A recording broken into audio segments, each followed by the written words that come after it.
Hello and welcome. We are Bleeding Tree Gaming. I'm Amy, aka Walk Fiend, and I'm joined by. Hello, I'm Tammy, aka the Autumn Witch.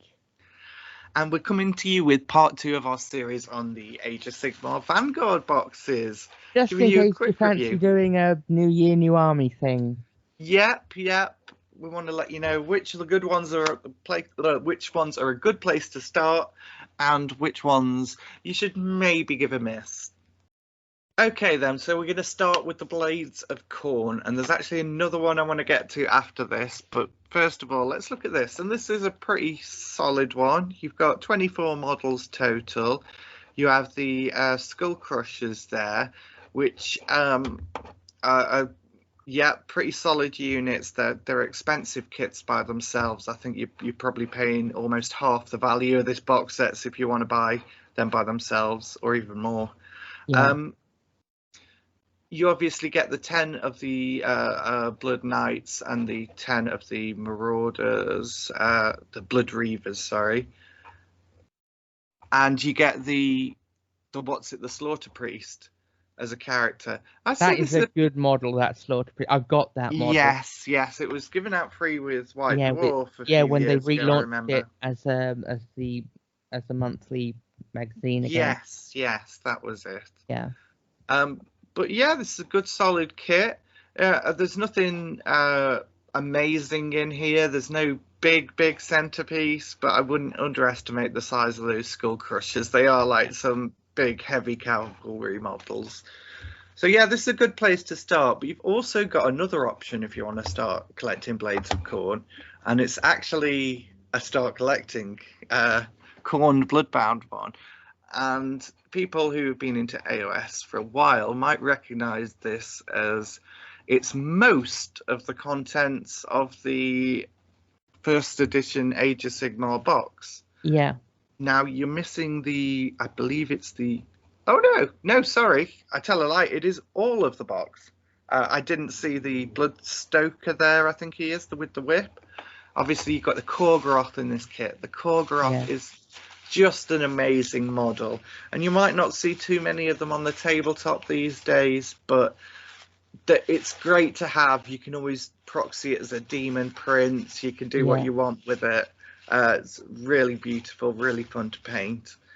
And this one is less. It's like almost £30 less than the other one. You only get 5 of the Blood Warriors instead of the 10. You still get 10 of the, oh god, I keep on forgetting what they are. The Blood Reavers, yeah. Yeah.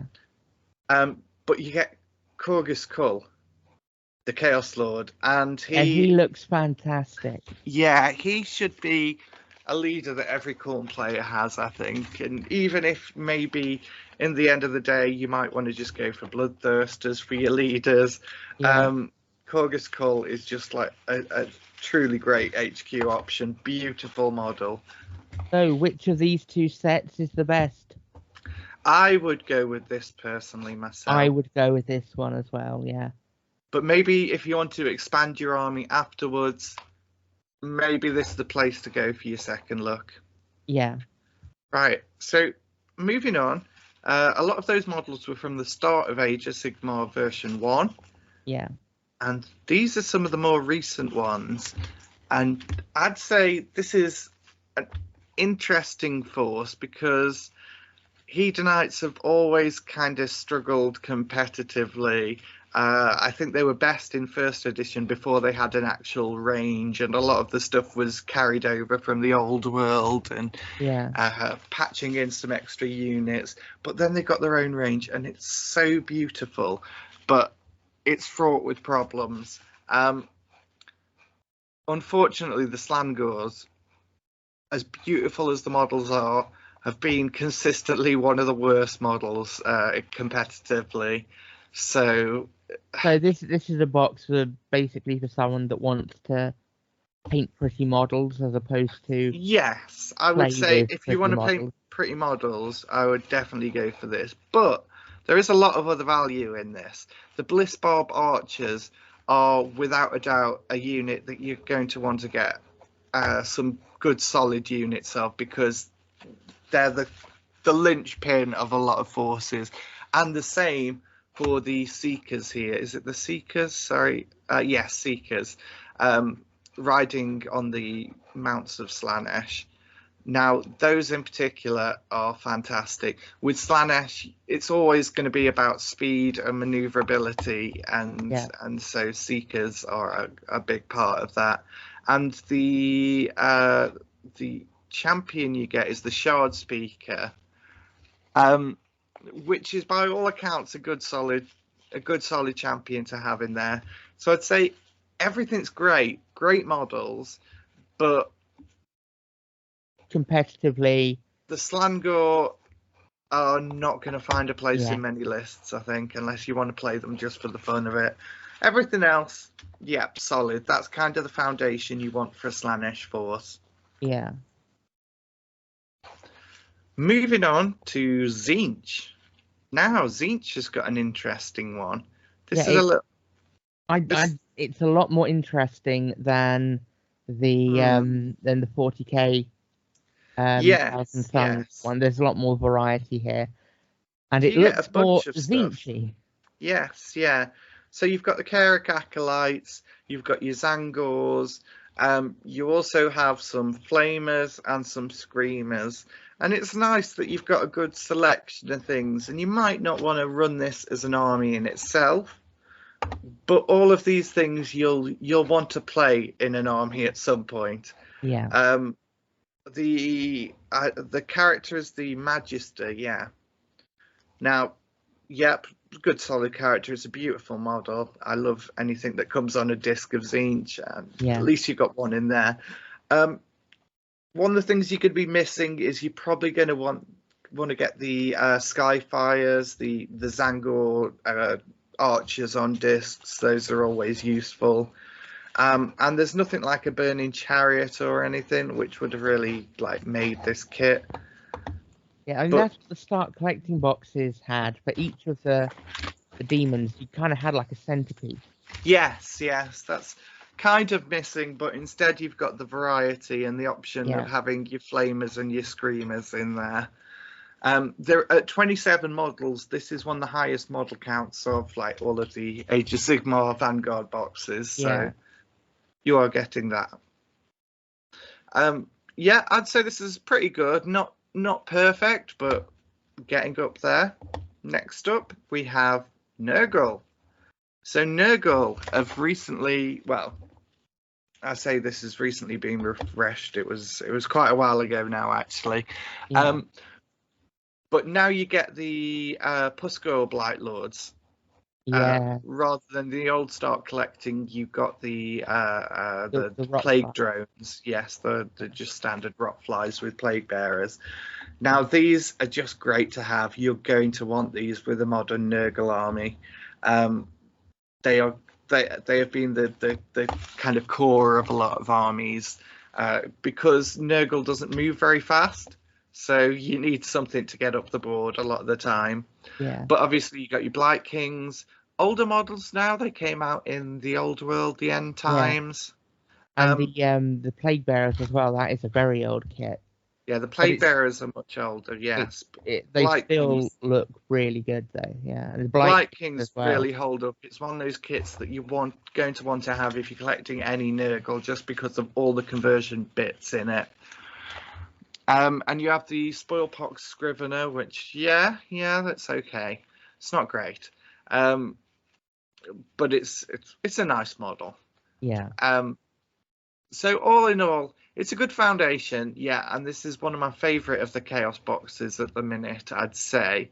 So it feels like it's a little bit lacking, but it's a good foundation for building an army off, which I think some of the others haven't necessarily been. Yeah. Mm-hmm. Right then, Slaves to Darkness. Now, I think this is the top tier of Chaos for me. Yeah, it's got a centerpiece, a big centerpiece. The Knights. It's got what's it called? The standard Chaos Chariot. Yeah, Oh, it can be built as the Gore-Beast chariot as well, which... So you've got build options in here as well, which is always a plus. Yep. And that's quite different because this one has horses and the Gore-Beast like a whole thing. There's lots of conversion bits you're going to have lying around from that. Yeah. You've also got the fairly new Chaos Knight kit, Chaos Warrior kit, and the Chaos Knights as well. And you've got this fairly new Chaos Lord, which I can't remember when he came out, but I don't think it was that long. It's been around for a while, but it's a model that still holds up. Yes, yeah. So all in all, this is such a good selection. Yeah. You've got a bit of everything here, and this is really good place. This is a really good place to start a Slaves to Darkness army. Now, I will say, the old start collecting that they just phased out was all monopose models, but it had some great new stuff like the Lord on Karkadrak. Sorry, I forgot the name of the beast that he's on. I think it's Karkadrak or something like that. Now, that was good. They were all, new knights and new warriors in that, but they were like a separate version of them. I would like to see those return in some form, but I think this is probably a more rounded starter set than that was. Yeah. Just for having the chariot as well, I think. So, definitely. This for me, absolute top tier. If you're starting Slaves to Darkness, this is definitely the place you want to be starting. Yeah. After that, maybe get Demon Prince. I don't know. Right. Moving on, we have Beasts of Chaos, and yeah, there's lots of them. They're very old models. They are. If you're collecting Beasts of Chaos, unfortunately, these are the models that you're stuck with, and they're good models. They were great at the time, and they're still good for conversions and bits.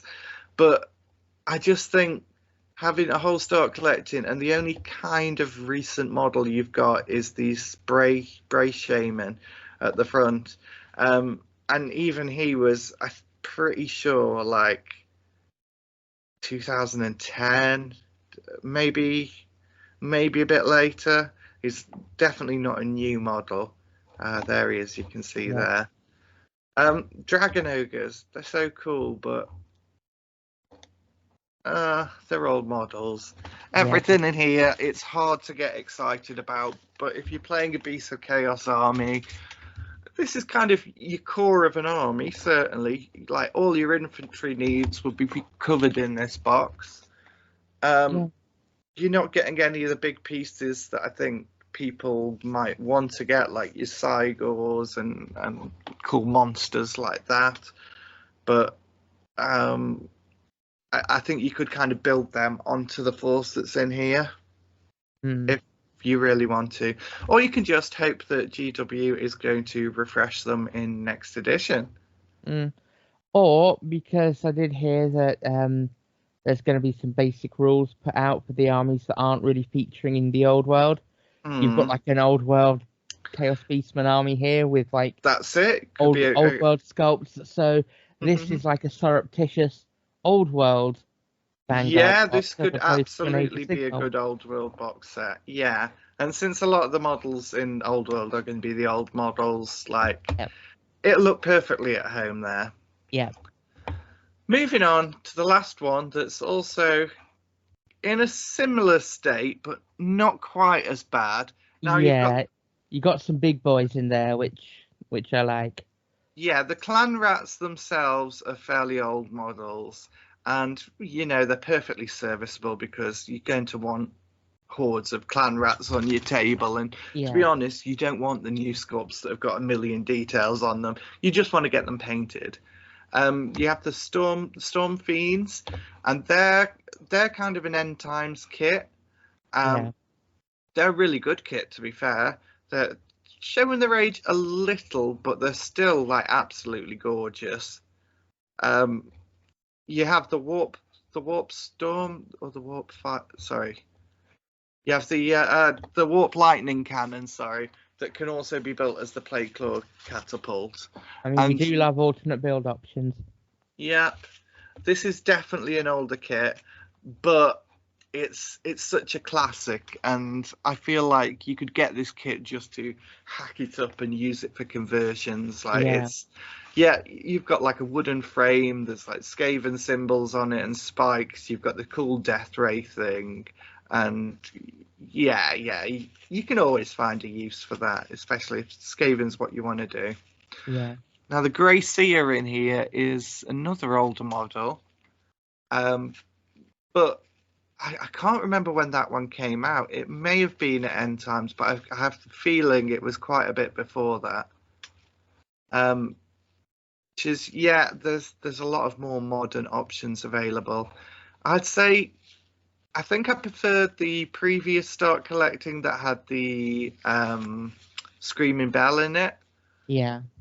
But this is, not a bad place to start for Skaven. Yeah. Right, so that's all of the Chaos ones. I'd say for me, definitely the highlight was Slaves to Darkness. How about you? I would completely agree with you there. Perfect, lovely. Right, so those are the reviews of all of the Chaos Vanguards for Age of Sigmar. Join us next time when we will be discussing all of the Death and Destruction ones. We've been Bleeding Tree Gaming. Don't forget to subscribe to us and like this video and join us on Facebook. Facebook, yes, it's quite easy. You just type in Bleeding Tree Gaming and you'll find it. Lovely. I like to make it easy. And we will see you in the next one. Bye. Bye-bye.